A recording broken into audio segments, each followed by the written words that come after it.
we are talking about the Texans today. The Texans face the 6-2 New York Jets in a tough game. Some call it a trap game. They're playing a Halloween night game with a lot on the line. This can be tough for the Texans. As we go into this game, I want to be mindful and very demure, but really Texans like that the Texans aren't in a bad place as everybody makes it seem, and the Jets are in a similar place. This is a 6-2 Texans team going to face a 2-6 Jets team that is full of turmoil, injuries, and they're pretty much in the same place. They also have an interim head coach that can provide a lot of issues for the team. I'm excited for this Texans game, as you should be. So let's get into it. We'll talk about a little bit about the trap game, a little bit about the Texans news that's coming out. We'll go through our Texans news about Mixon, go through some Jets news, and then we will follow up with some matchups to watch. I'm just modifying the matchups to watch and a little bit of this information from my last live stream just to give a new perspective of everything that's coming out on Twitter. As you can see, I got my work attire on, so we're going to get right to it. Can this be a trap game for the Texans? Let me switch this. The slide's not switching. Okay. So can this be a trap game for the Texans? I do believe that it is a trap game for the Texans. So why is it a trap game for the Texans? I'm not going to say because of our injuries. I'm not going to say because of the personnel. I'm saying it's more of a trap game for the Texans due to the logistics of the game. The Texans have to travel to New York and have a New York state of mind as they play these 2-6 Jets. The field at New York is a field that has a lot of issues. The Texans will be going into a area on the spotlight that we have always had issues with. The Texans are also going into this game with a pre-identified issues. So the pre-identified issues that I do see the Texans having is an offensive line, but it's not just the offensive line. It is the interior offensive line that is providing issues for the Texans. This can be fixed. It can be fixed.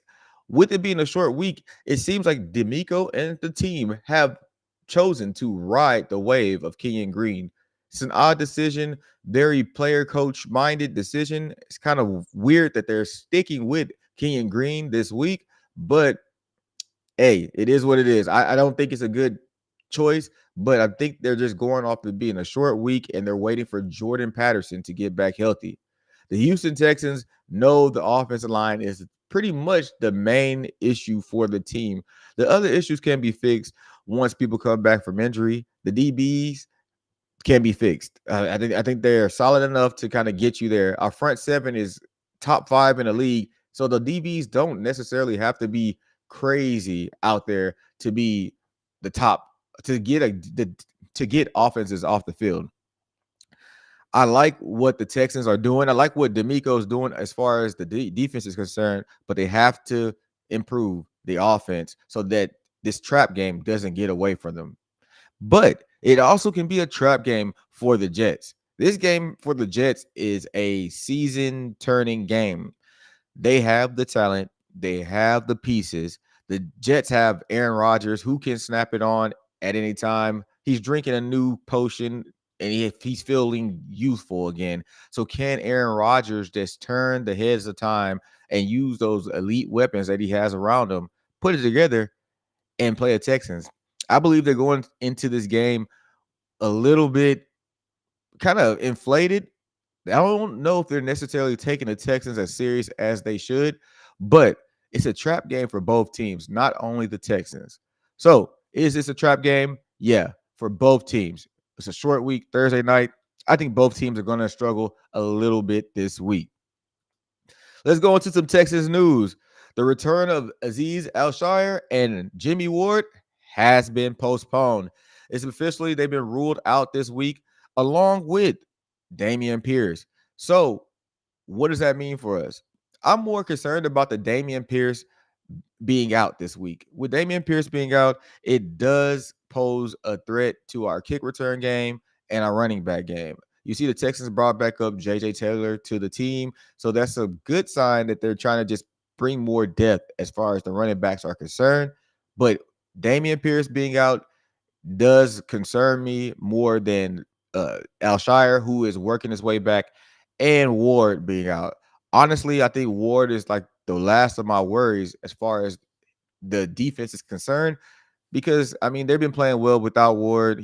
Ward's been out going on 4 weeks. He's only played about 14 games total since he's been a Texan. I think last year and this year. So I don't expect much from Jimmy Ward. I don't expect much from him to impact the defense that much. I mean, it can't be much better than what we're already getting, especially with all the injuries, nicks and knacks. He has a growing injury. All it takes is one play, and he's back injured again. Soft tissue injuries are terrible for safeties and athletic positions or anybody that plays football.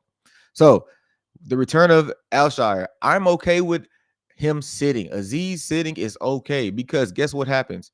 You get a bye week next week and you come back on Sunday night ready and in bolstering up that already top tier linebacking and front seven core. I'm okay with him sitting. That's a good one. It's a knee injury. We need him to move sideline to sideline and also drop back on passes, which he's elite at doing. So get your rest, Alshire, and come back. It's a bad take for Dameon Pierce. Dameon Pierce getting hurt again just is another attack on his durability. I don't really like that he's getting hurt. I feel like he was in a good wave, to be honest. He had a good thing going. So just sucks that Dameon Pierce is hurt. I'm looking forward to seeing what he can do when he comes back, but it's just a bad look for Dameon Pierce. Then the big Texans news this week is Texans Diggs out with a knee injury. With Diggs being out with that knee injury, a lot of adjustments have to be made, but I'm not seeing that it's just terrible. A lot of people are saying, oh, we don't have three top tier running backs. Three top tier receivers. But when you look at the landscape of the league, there's not many teams with three top tier receivers. If you look at Super Bowl teams, a lot of times they don't have three elite receivers. They might have one, they might have two, and a tight end, but there's a mixture of both. So having Diggs out, it does suck. Diggs and Nico out does suck. But I believe if the offensive line blocks at a better rate and are doing a better job, the Houston Texans receiving core will be able to make the plays when needed. I'm okay with Tank Dell being that mainstay piece. He's able to kind of work and get in the zones. He can get the separation. He hasn't been great at doing it this year, but if you add Robert Woods in there, who is a possession type receiver and knows how to work defenses, and then you have Hutchinson and we have Mechie coming I'm not off the bench, but in that 3-4 receiver spot, it's a good compliment to what we saw last week with the increase in tight end action on National Tight End Day, a terrible holiday. So I'm okay seeing I'm okay seeing Tank Dell lead the receiving core and with the stable of receivers coming in. I want Diggs to get healthy, but this Jets game will be a Tank Dell and crew game. And I believe we're going to see big impact from Xavier Hutchinson this week. And everybody's going to be surprised, but not me. I think Xavier Hutchinson has the talent for what's needed this week. And again, I don't see why everyone's gassing the New York Jets. They have issues. The fans acknowledge they have issues, but everybody's high on the Jets for some reason. I think the Texans come in and handle business. And then some more Texans news. Mixon has been very underrated and not getting the praise that he deserves. Joe Mixon has been solid for the Houston Texans and is kind of poised to make history. I believe this week, if our offensive line stays solid, he can go and get 100 yards this week. He should have had more yards last week. He had a tackle for a loss that took him underneath the century mark, but this week, he's gonna have that 100 yards for sure. I think it's gonna be solid. They might have ended up giving him that 100 yards last week, but I'm pretty sure they said it was 94 yards due to that tackle for a loss and almost fumbled with the play blown up. But Joe Mixon has been incredible this season and is underrated. Nobody really talks about him past Houston Texans team. They have to acknowledge what he's doing. He is going to have a game this week. And let's be clear, the Jets defense is banged up. The Jets have issues on their team, and it is not going to the media for some reason. They have a lot of issues going on. So, can the Texans exploit this banged up Jets defense? The defense line has issues. Their linebackers have some issues. They PFF graded in low 50s across the linebacker board. They have issues. Can the Texans kind of use Mixon to their advantage and get downhill pressure on the Jets? I believe if Bobby Slowick calls the quick game, easy, quick zone schemes, they get up to the second level, Joe Mixon will be successful. And we will see it this week because they know if the offensive linemen don't have to think that much and they can just get downhill, get to that second level, Mixon can take care of the rest. They do have safeties that can make tackles, but I'm seeing that Mixon will be solid this week. Rolling on into the Jets news, and I'm going to update this one. Rodgers been sipping on some cayenne pepper and feeling good. Thomas Morstead, a Pearland alum, gave him the cayenne pepper and water juice, so he should be hitting on all cylinders. I think Aaron Rodgers he's ready for a snapback game, but I don't think the issues are really his fault. I think a lot of times his personality might be the issue, but not the talent. They have a lot of drops. They have a lot of just miss errors and cues. It just seems like there's no cohesion on the team. Probably because of personality. They put it together and they want to compete, they can be fine. But Aaron Rodgers might, who knows? This might be the game where he just snaps back. And I'm going to keep it going. Some more Jets news. The kicker competition. Greg Zuerlein is ruled out for the Jets. So they have kickers coming in to replace Greg Zuerlein. Nobody for the Texans. If you look at Texans Twitter, a lot of people are talking about, oh, the Jets. They don't have a starting kicker right now, and that's going to be something that they have to look forward to. The dynamic kicking rule puts people in a unique place as well because a lot of kickers who aren't on rhythm, aren't tempo, are kicking out of bounds. You've seen with Kaimi Fairbairn, he's done it a couple of times. You've seen it across the league. So even in kickoff, the kickers have an impact to the team. And let's talk about it. This game is not going to be a blowout game, but I think it's going to be a solid 23-20 game, something like that. It's going to cover, Texans will cover the spread, but I don't see that it's going to be a crazy game. So it might come down to one score field goal. And I believe the Jets are not going to be as successful as the Texans, especially on special teams, missing a starting kicker.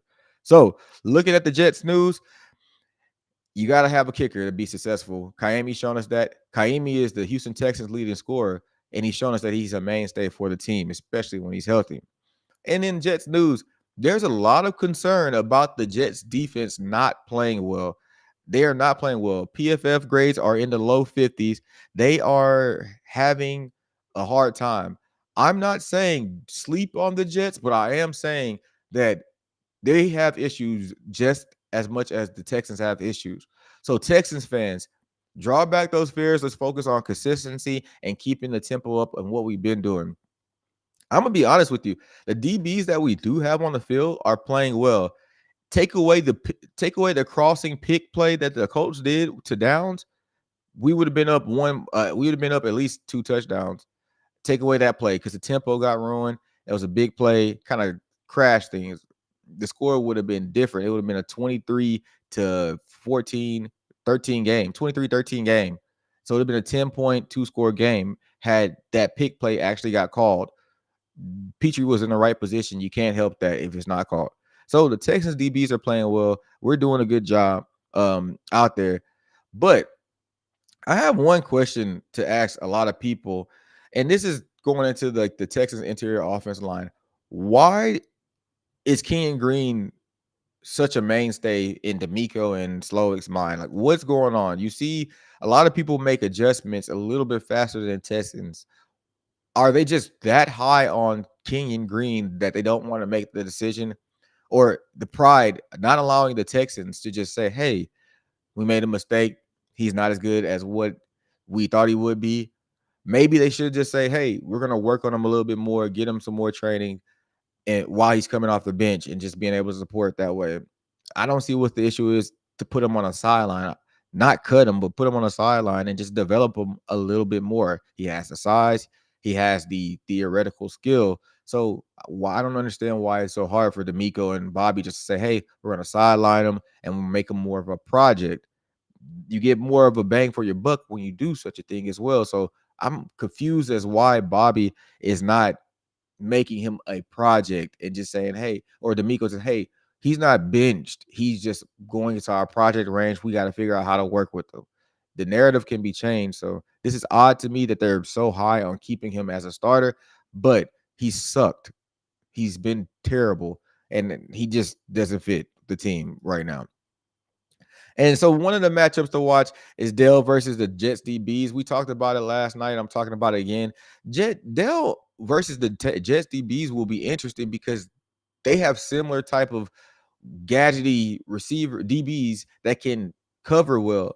So Dell is struggling in the separation area. Can he match up well against the Jets DBs? That will be something to see, and I'm interested for that to happen.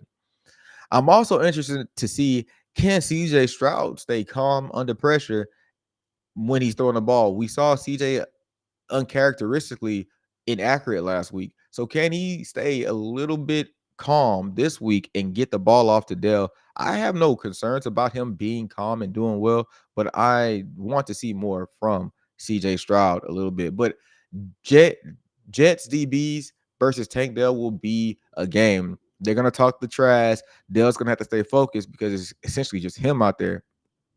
Additionally, Bobby Sloyd can't run the reverse plays, the gadget plays, the true sideline, the lateral plays now because you're down two big receivers. So Bobby has to run some straight routes with Dell, Woods, Hutchinson, and Mechie. So it's going to be interesting to see how they key up the game for them.